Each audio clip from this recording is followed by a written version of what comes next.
Welcome to this series of short webinars by the Legal Response International-LRI. For those of you who don't know LRI, we are an NGO that provides free legal support to developing countries as well as to other NGOs at the international climate change negotiations. We also assist developing countries in implementing the Paris Agreement into their national legislations and policies. This series of short webinars is designed to give an introduction to the key elements of the Paris Agreement and is based on our recently published guide to the Paris Agreement. A link to download this book for free will be available at the end of the webinar. Today's webinar provides an introduction to climate change adaptation under the Paris Agreement. If you want to assess your knowledge and understanding of this topic, you can take a short online test at the end of the webinar. We are keen to hear back on how useful and informative you found the session and on how we can improve future ones. So please get in touch about this, and if there are other topics that you would like us to cover or cover in more depth, our email address is enquiries@legalresponse.org. And this email address is also written on the last slide of the presentation, so you can check there as well. So I'm very pleased to welcome today our speaker. She's an environmental lawyer and a PhD student, Linda Ziegler. Linda has been involved in the climate change negotiations since 2005. She has worked with LRI for many years and regularly provides legal support to developing country delegations at the negotiations. Linda, the floor is yours. Thank you very much, Olivia, and thanks to LRI for inviting me to participate in this webinar. I am currently trying to share my screen. I believe it's this one. Yes, so I have a series of slides that we will walk through on the guide to the Paris Agreement, Article 7, Adaptation. Here is Article 7 in a nutshell. It establishes the global goal on adaptation. It integrates adaptation in the context of the global response to climate change. It establishes the fact that adaptation is country-driven and that there must be cooperation, international cooperation amongst countries on adaptation. It sets up an adaptation communication to capture adaptation needs, priorities, and actions. It establishes a public registry to record these adaptation communications. It provides or reiterates that support must be given to developing countries by developed countries to help them with their adaptation efforts. And finally, it works adaptation into the global stocktake, which is a key piece of the Paris Agreement ratchet mechanism. Okay. So to dive right into Article 7.1, which establishes the global goal on adaptation, this global goal is to enhance adaptive capacity, strengthen resilience, and reduce vulnerability to climate change.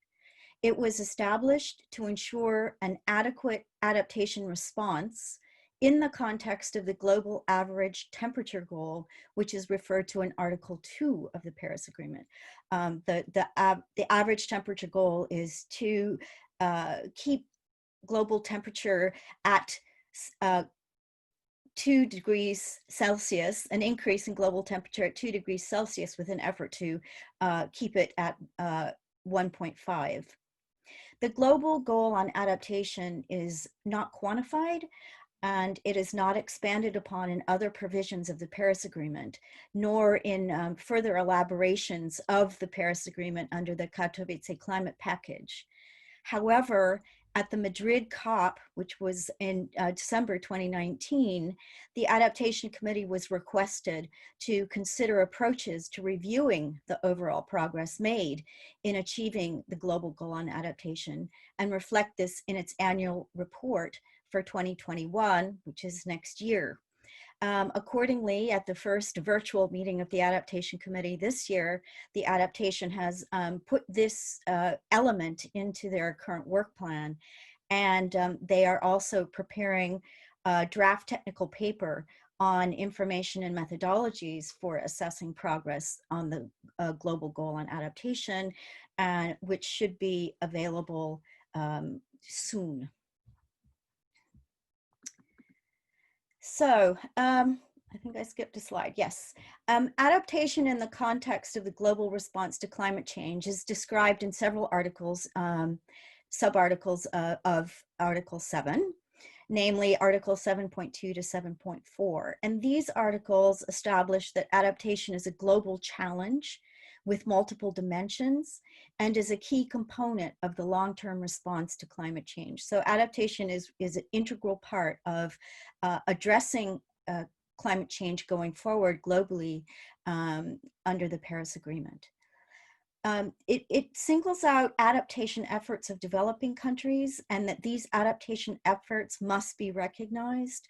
And how these adaptation efforts can be recognized going forward is further elaborated by Decision 11 CMA1, which is part of the Katowice Climate Package, paragraph 9, with a request to the Secretariat to prepare a synthesis report on adaptation efforts in developing countries for the global Stocktake. And we'll talk a little bit more about what that is later in this tutorial.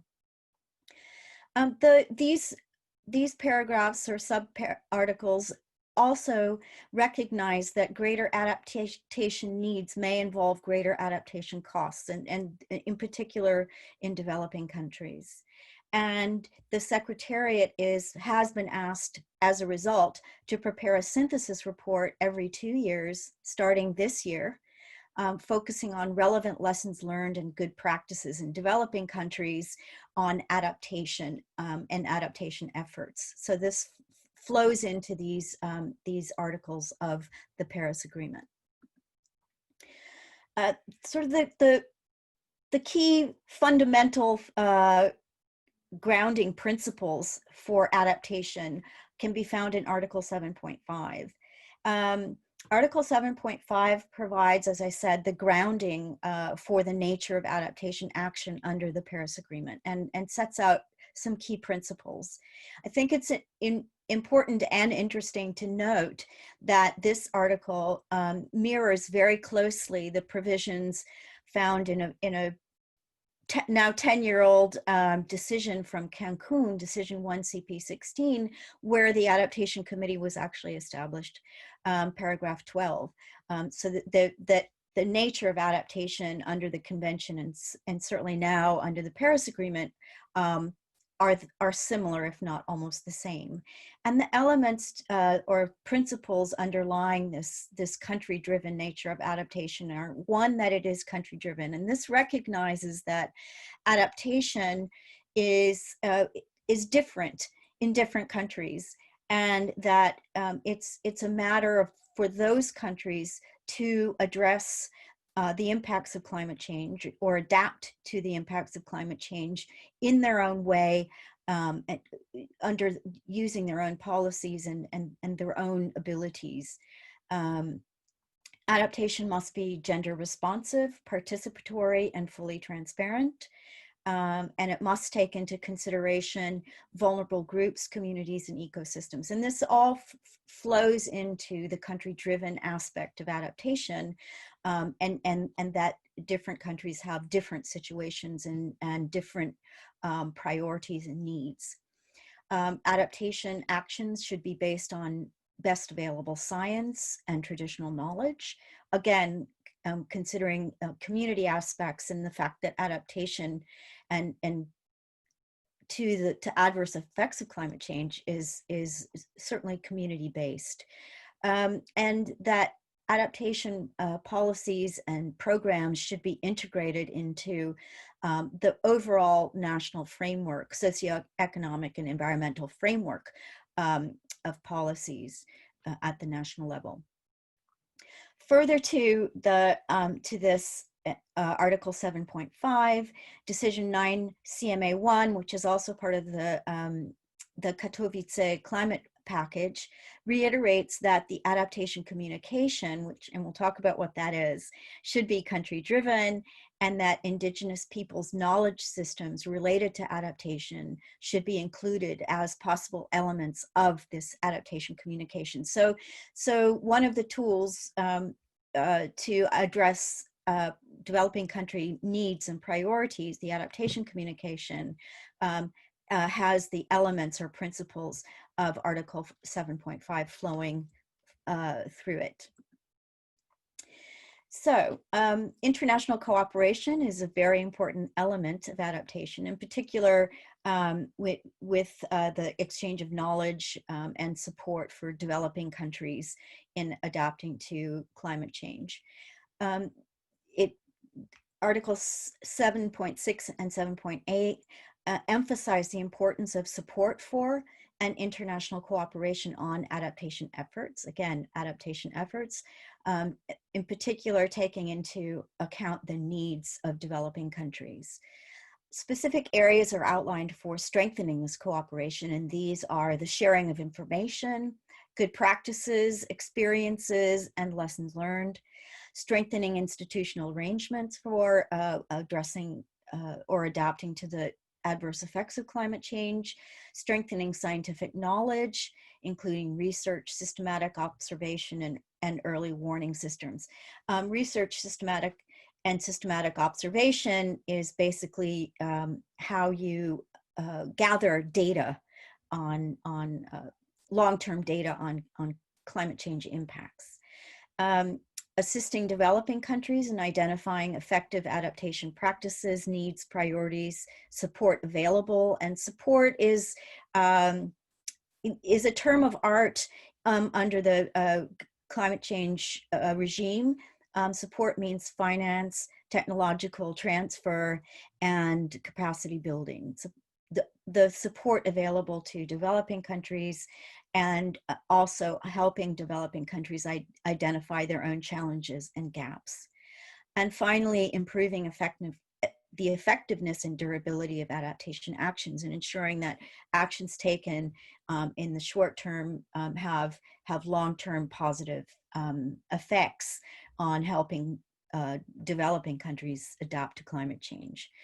These cooperation articles also encourage UN specialized organizations and agencies to support parties in their adaptation efforts. So it's a broad church of stakeholders that are involved in the adaptation effort, including international intergovernmental organizations, as well as developed country parties. And the Katowice climate change package has requested the Adaptation Committee to develop an inventory of methodologies to assess adaptation needs by June of this year. And it is definitely in the Adaptation Committee's work plan for the year. And the way this will work is that the Secretariat, the UNFCCC Secretariat, will prepare a pilot of this inventory of methodologies, and parties have been asked to make submissions by next year, by February of next year, based on the results of the Secretariat's work on a pilot. This inventory is not static. It is meant to be updated continuously, so that having the first pilot available this year does not mean that parties should not be commenting and reporting on how effective it is. Again, this request came from a Katowice decision. I think this is probably the meat of the Article 7, in my opinion, and it looks at adaptation actions, the adaptation communication. So the adaptation communication is a new tool that was established by the Paris Agreement. And I'm jumping right to the adaptation communication.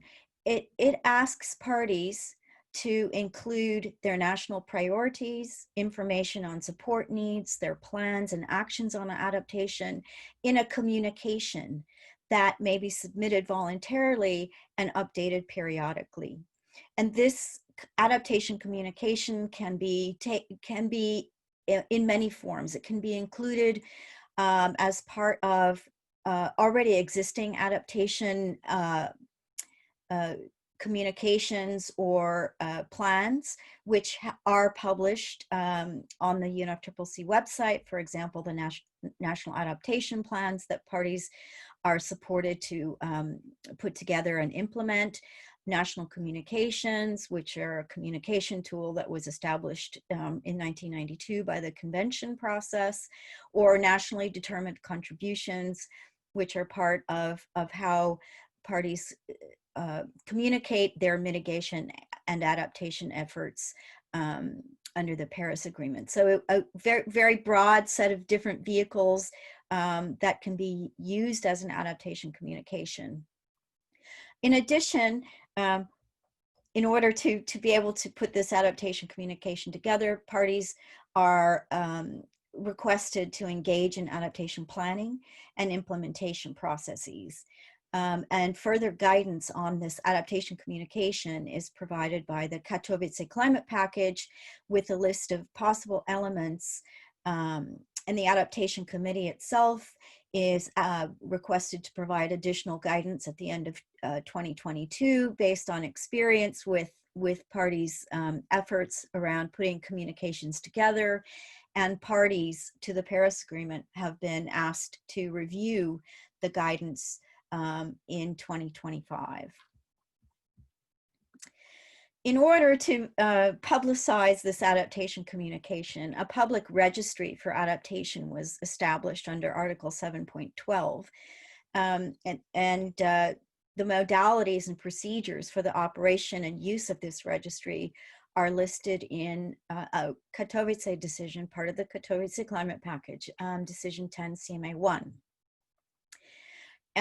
There is also a registry for nationally determined contributions, the NDCs, and so that the negotiations on these two registries occurred jointly, and the agreement amongst parties that there would be one registry portal. In other words, on the UNFCCC website, there would be one access point for both registries, i.e. a portal with two parts, one for the adaptation communication and the other for nationally determined contributions. There are prototypes of both of these registries. There was an NDC prototype that is being used for parties to communicate their NDCs, already operational, although it's still a prototype. A prototype for the adaptation communication was prepared by the Secretariat in 2019, but parties were unable, due to various procedural discussions, weren't able to agree on that prototype at the Madrid COP in December 2019, so it's yet to be fully operational. Discussions on this will continue at the next official meeting of the parties, which is the subsidiary body's 52nd meeting, which has now been delayed until 2021. So discussions on the registry continue. Support for developing countries is a critical aspect of allowing developing countries to adapt to climate change in a country-driven manner. And regarding enhanced international support for adaptation, the Katowice Climate Package, again, Decision 11 CMA1, includes the following provisions: that the Standing Committee on Finance, which is a constituted body under the convention process that manages the operation of the financial mechanism of the convention and the Paris Agreement, for the Standing Committee on Finance to consider ways of mobilizing finance for adaptation. that parties are invited to consider policies and institutional arrangements to enhance access to support for adaptation, with developed country parties focusing on assisting the least developed countries to do this. Another provision of this decision is that parties should report on support provided and received in line with the Paris Agreement's reporting modalities. Modalities around enhancing reporting on finance, but also on finance received, but also on the NDCs, et cetera. And so that adaptation finance needs to be part of this reporting process. And here are some acronyms: the Technology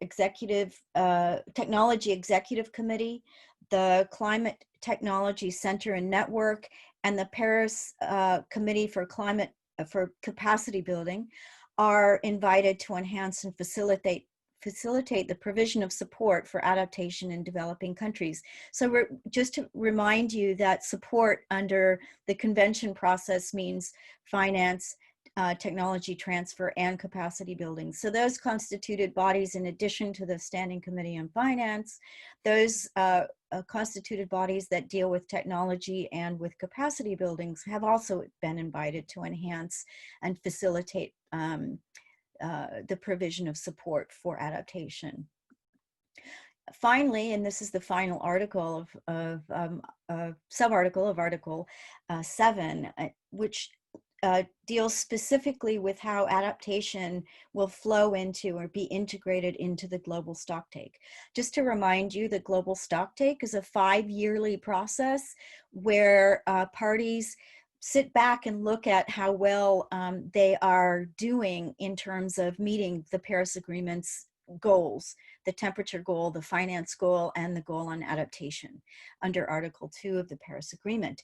So there's an information collection process, there's a technical assessment process, et cetera, for each of these different pieces of the Article 2 goal under the Paris Agreement. And this global stocktake that is meant to happen every 5 years is the process by which parties collectively look at how well things are going. And adaptation being one piece of the Article 2 goal is a very big part of this global stocktake, and Article 7.4 deals specifically with that. So what are the components of this article? Article 7.14 recognizes the adaptation efforts of developing countries. That the global stocktake should recognize the adaptation efforts of developing countries. It should help enhance the implementation of adaptation action. In other words, parties get to see how well things are going, and hopefully come up with ideas for how to improve. It should review the adequacy and effectiveness of adaptation and the support provided for it. That's finance, technology transfer, and capacity building.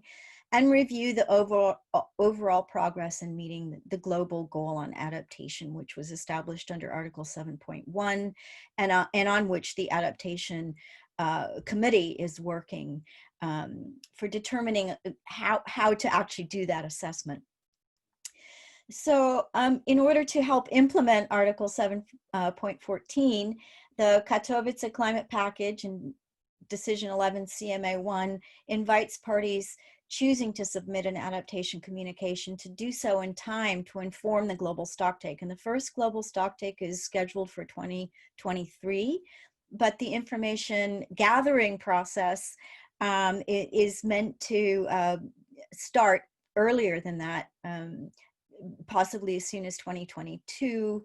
And due to the pandemic and the delays in meetings, et cetera, under the convention process, parties are actually considering right now how they can continue to meet some of these timelines given the delays.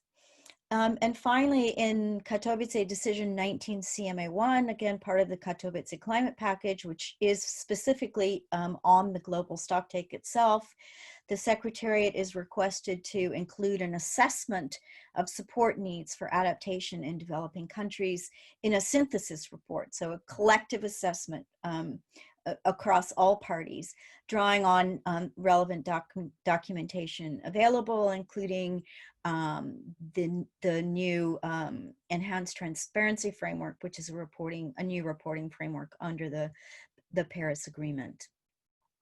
This is my final slide.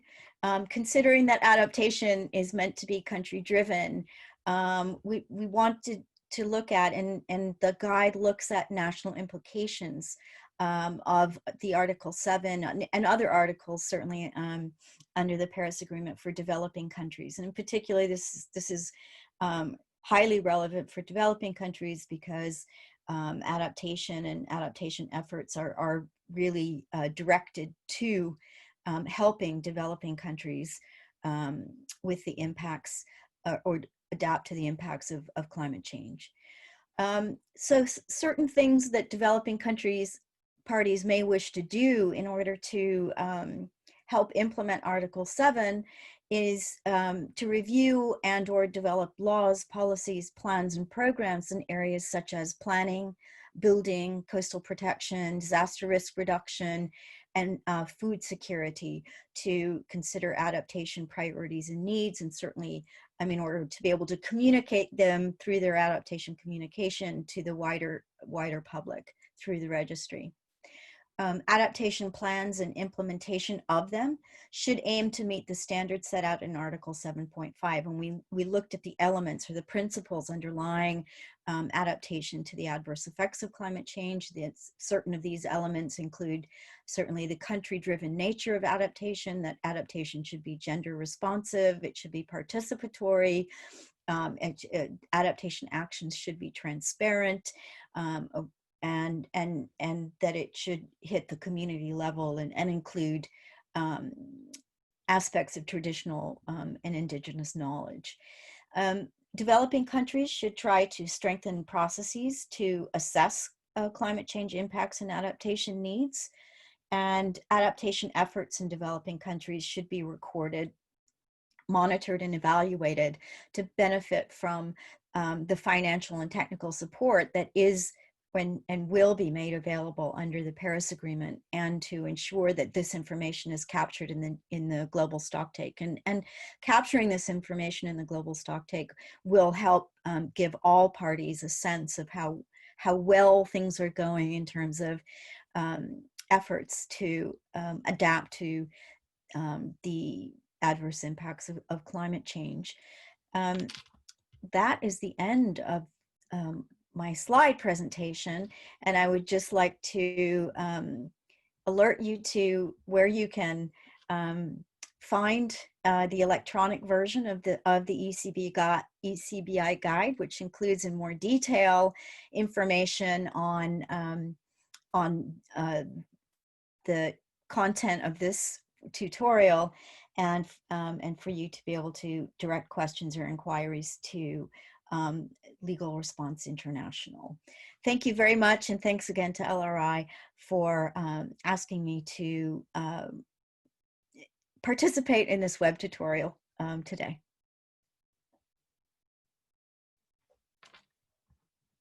Thank you very much, Linda, for your presentation today. And just a reminder to our audience that you can assess your knowledge and understanding of today's topic if you want. And you can do this by taking the test that's provided on our website.